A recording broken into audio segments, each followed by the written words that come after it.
all local, all morning. You're watching Fox 61 Morning News.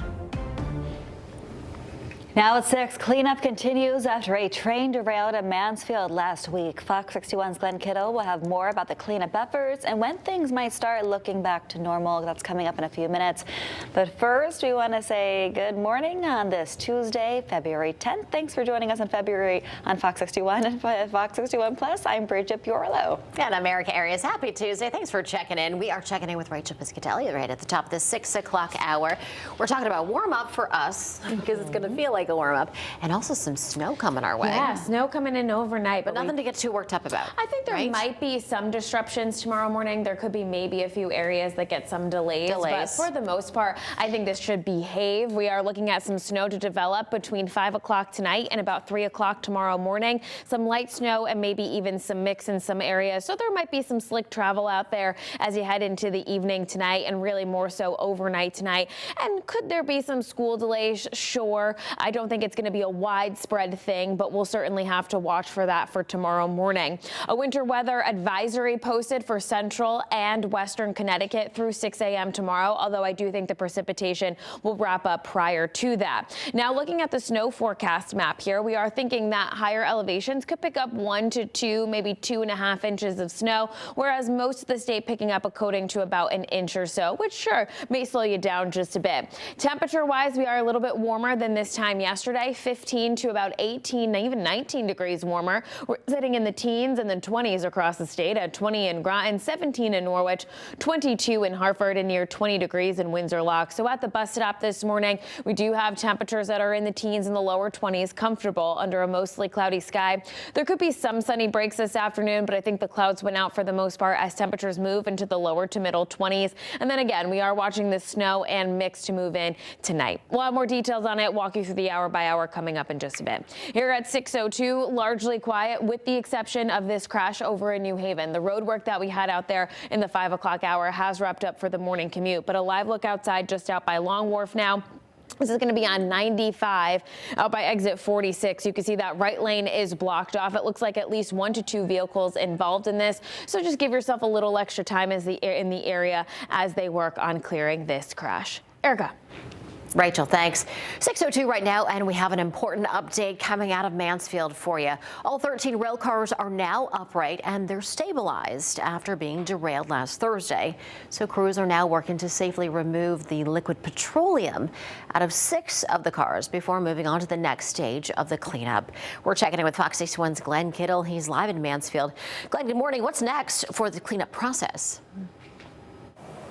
Yeah, good morning, Erica. Still a lot more to come for the cleanup process, but right now crews are working to move that liquid petroleum out of those cars and transfer them somewhere else. We're told that process could take up to 10 days, so there's definitely still going to be some road closures in effect, and there are also officials overseeing that are airing some caution to people that live in the area. Now, we are told that the liquid petroleum removal is a relatively routine process that will be paired with environmental testing. We also probably fair to mention that last week, or when this whole incident occurred, that they did put some extra sensors down both in the river and in the air to make sure that everything was safe. Through this process, we're told there's going to be some daily flaring periods, which is when residual gas is being burned off. So you could see some flames at times, or even hear some loud booms and crackles near the track side. Now, the Department of Energy Emergency Management says that the only thing that people should worry about in the area is if you smell gas. If you do,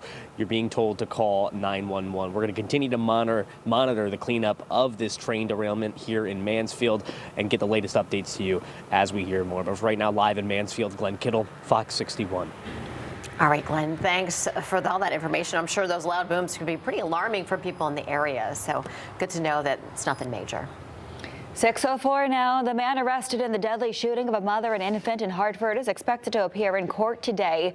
23-year-old Lance Morales is facing multiple charges, including 2 counts of murder, criminal possession of a firearm, and assault in the first degree. Fox 61's Kayla Cade is live with us in studio this morning. She is recapping what led up to the court appearance today. Kayla, good morning. Good morning. Yeah, the last time Lance Morales was in court, the judge granted the state's motion for non-testimonial evidence and approved the request requested cheek swab. The state attorney said there is evidence of items found within the car and a portion of an unfiltered, unburnt end of a smokable item. And it comes after Morales was arrested back in December 2024 for the murder of 20-year-old Josiah Mercado and her 4-month-old son, Messiah Diaz. Now, Hartford police say the mother and son were taken to the hospital after being shot on New Britain Avenue in Hartford, along with a man in his 20s, and that man had a non-life-threatening gunshot wound.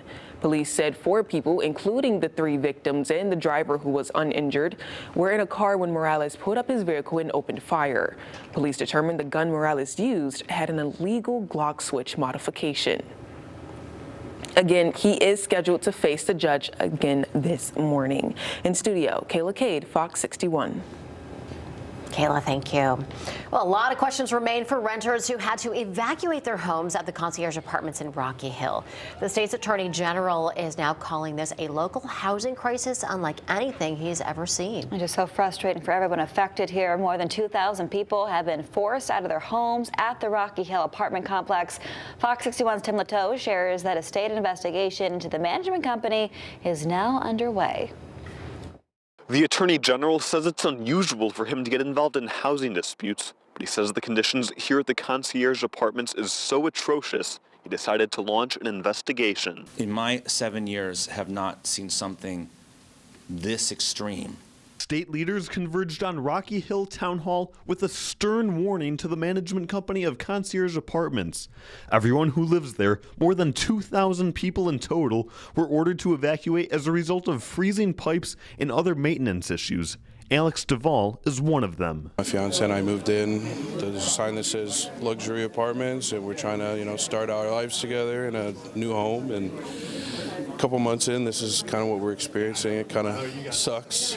The mass evacuation has grabbed the attention of state leaders, who are now investigating the apartments management company Century Hills and JRK Property Holdings and Residential Group. State Senator Matt Lesser says this isn't the first time the luxury apartment building has had severe maintenance issues. This is not the first time this has happened. This is the worst time. This is the worst instance. It certainly affects every resident.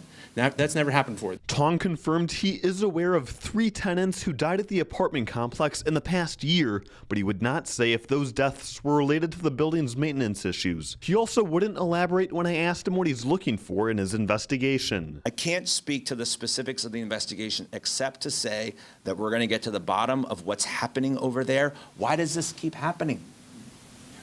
And what are you guys going to do about it finally? Duvall just wants some clarity in this confusion and to have a home once again. We just want to know what's going on. We want to go home at the end of the day, and if that means we have to find a new home somewhere else, it is what it is. It's just we're living in a hotel, and I don't want to live in a hotel for another month. And Attorney General Tong does not have a timeline for the investigation, but he says he hopes to get it done as soon as possible. And Monday night, residents were still seen moving out of their apartments, a couple of U-Haul trucks as well. And there was also a meeting online, a Zoom meeting, with the Connecticut Fair Housing Center to try to connect residents with legal help.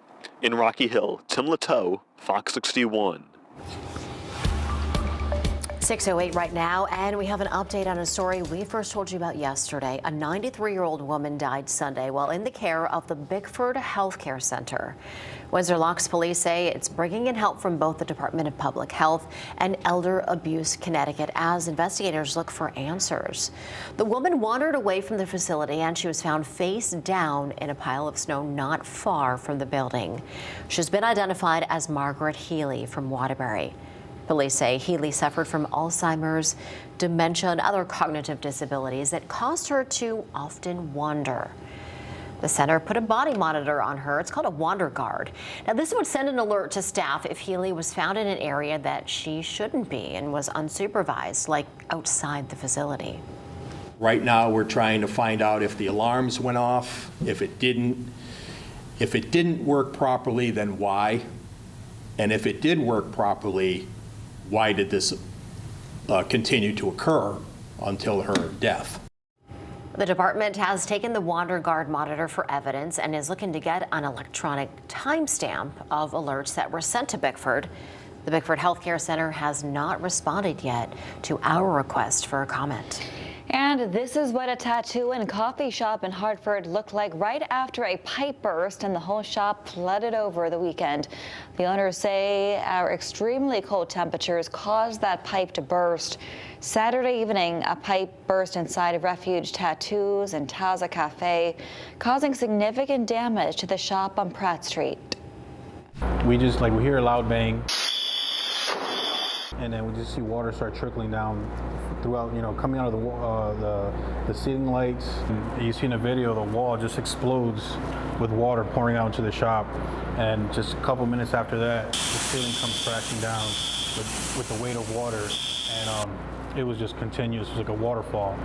Oh, what a mess. The owners say while this has been extremely hard on the family, the support of others have lifted their spirits. They add they're hopeful they will open again soon, but there is no word at this time when that reopening will happen. Well, we've learned that the Haddam Senior Center is going to be back open today. They had to close yesterday because the pipes froze. The center says everything is now fixed and they are ready to welcome people back. A Stop and Shop in the Norwich Town section of Norwich had to be closed yesterday after a sprinkler line burst. Yantic firefighters say that the store is going to be closed for cleanup and repairs today. The firefighters continue to remind everyone to monitor your home or office for any potential water issues, especially as we warm up this week.